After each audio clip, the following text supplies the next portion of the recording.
नमस्कार सभी को। जैसा कि आप सब जानते होंगे कि आज यूपीएससी सीएससी का प्रीलिम्स एग्ज़ाम था, जो कि सिविल सर्विसेज एग्ज़ाम है। आज मेरा पहला अटेम्प्ट था यूपीएससी सिविल सर्विसेज एग्ज़ाम का, और जो कि ये रहे दोनों पेपर्स। आज इस बार के दोनों पेपर ये रहे, GS paper 1 and GS paper 2। अगर जीएस पेपर 1 की बात करें तो जीएस पेपर 1 पिछले साल के मुकाबले काफ़ी इजी आया। पिछले साल जो कि पैटर्न चेंज कर दिया गया था, उससे लोगों को काफ़ी दिक्कत हुई थी। तो इस बार यूपीएससी ने मिक्स पैटर्न के हिसाब से पूछा, लाइक एलिमिनेशन मेथड पिछली बार कम पूछा था, तो इस बार एलिमिनेशन मेथड के लगभग ये समझ लीजिए 27 क्वेश्चन थे, और जो ओनली 1 ओनली 2 वाले हैं वो 15 क्वेश्चन थे। तो मिक्स क्वेश्चन था, और जिससे कि आई थिंक लोगों ने बहुत ही हार्ड प्रिपरेशन की थी। तो यूपीएससी को में भी समझ में आया होगा कि एक कुछ योग्य बच्चे हमारे मिस हो जा रहे हैं। आई थिंक लगता है यूपीएससी ने भी 12th फेल देखी या पढ़ ली होगी। तो योग्य बच्चे के लिए वो भी योग्यता तो वो भी चाहते हैं ना सबसे। तो इस बार काफ़ी मिक्स पैटर्न में क्वेश्चंस आए थे, और जीएस पेपर 1 काफ़ी अच्छा क्वेश्चन पेपर था, काफ़ी इजी क्वेश्चन पेपर था, आई वुड से दैट। इसमें पॉलिटी के ठीक ठाक क्वेश्चन थे लगभग, जैसे कि मैंने एनालाइज किया था उस वक्त, तो लगभग समझ लीजिए 14 क्वेश्चन पॉलिटी के थे, और 13-14 क्वेश्चन उसके इकोनॉमिक्स के आसपास के भी थे। इन्वायरमेंट के काफ़ी क्वेश्चन थे, मीन्स इन्वायरमेंट के 11 क्वेश्चन, 11-12-13 ऐसे क्वेश्चन इन्वायरमेंट के भी। मैं गलत भी हो सकता हूँ, क्योंकि बहुत सारे लोग करंट में भी इन सब चीज़ों, करंट और काफ़ी सारे सब्जेक्ट्स का मिक्स होता है, तो इसमें भी हो सकता है। तो क्वेश्चन पेपर बहुत अच्छा था, और मैं अपने हिसाब से बताऊं तो question GS paper 1 was fine. Difficult नहीं था, करने योग्य था।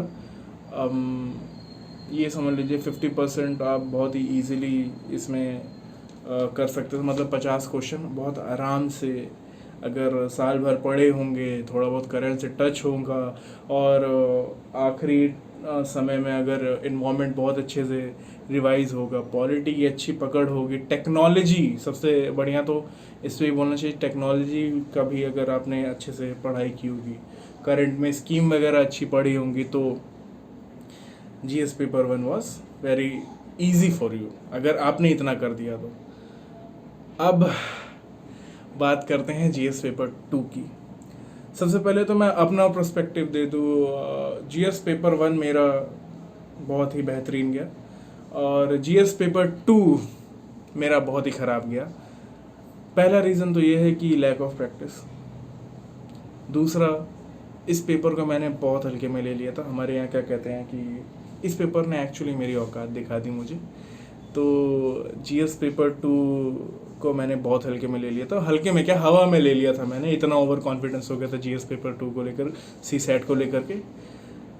तीसरा, मुझे समझ में नहीं आ रहा मैं क्या बोलूँ तीसरा, बट ये दो मेरे को मेन फैक्टर्स लगते हैं जो मुझे ऐसा हुआ। हालांकि अगर पेपर देखा जाए एक तैयारी के प्रोस्पेक्टिव से, कि अगर तैयार सी सेट होता तो मीन्स जो क्वेश्चन आए थे, क्वेश्चन कुछ out of the world question नहीं थे। क्वेश्चन अगर आप प्रैक्टिस कर रेगुलर, मतलब अगर आप इसकी प्रैक्टिस करते, लाइक मैंने पीवाईक्यू नहीं किया था, और सी सेट का मैंने एक भी प्रैक्टिस टेस्ट पेपर नहीं किया था, जिसका मुझे खामियाजा बहुत ही बेहतरीन तरीके से अपना अटेम्प्ट ख़राब होते हुए अपनी आंखों के सामने देखते हुए बुरा तो लग रहा है, but it's my fault, I accept that. GS paper 2 means CSAT की काफ़ी कमियां रही मेरे में। और मैथ्स, जैसा कि आप सब जानते हैं, 27-28 क्वेश्चन कॉम्प्रिहेंशन के, और कुछ 50 क्वेश्चन नहीं 40 क्वेश्चन कुछ मैथ्स के, और बाकी 13-14 क्वेश्चन, 15 क्वेश्चन उसके रीजनिंग के रहते हैं।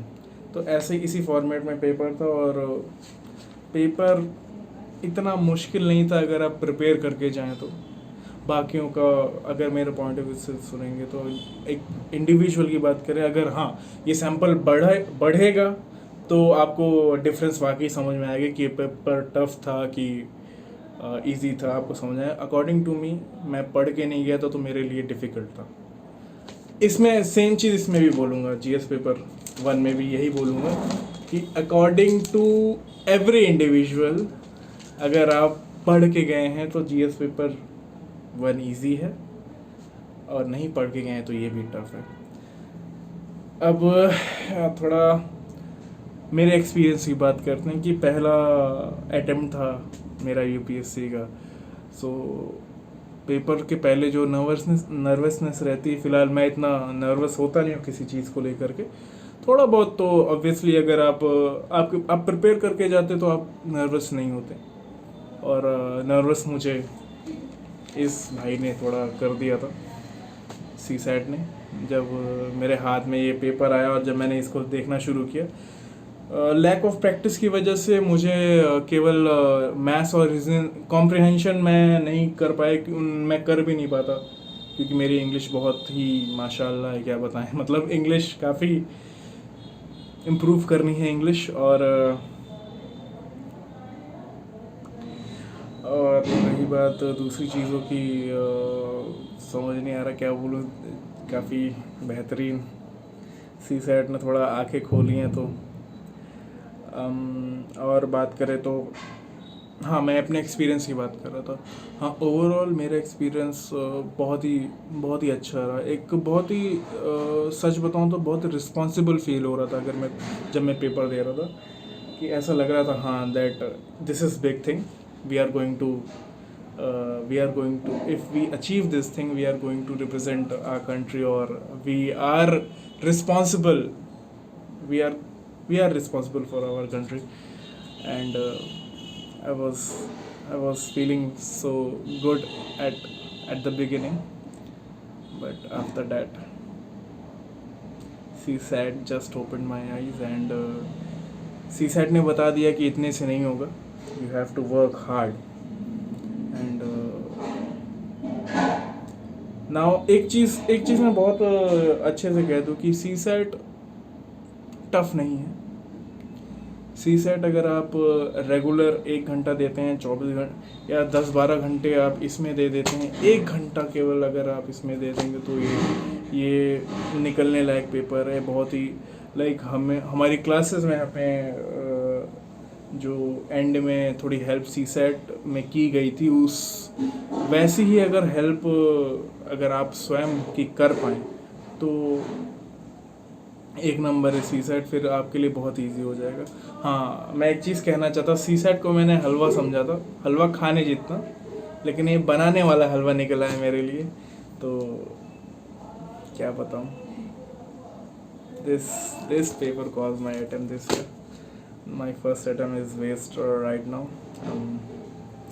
इसमें मैंने चेक किया था, जो मैंने क्वेश्चन किए थे 3-4 क्वेश्चन कुछ इधर उधर थे, बाकी ये पेपर मतलब बहुत ही शानदार गया है मेरा ये पेपर। मुझे थोड़ा क्या बताऊँ मैं, इस वक्त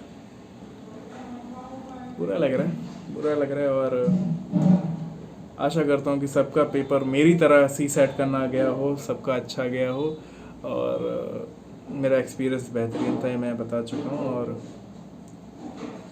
थैंक यू फॉर वॉचिंग।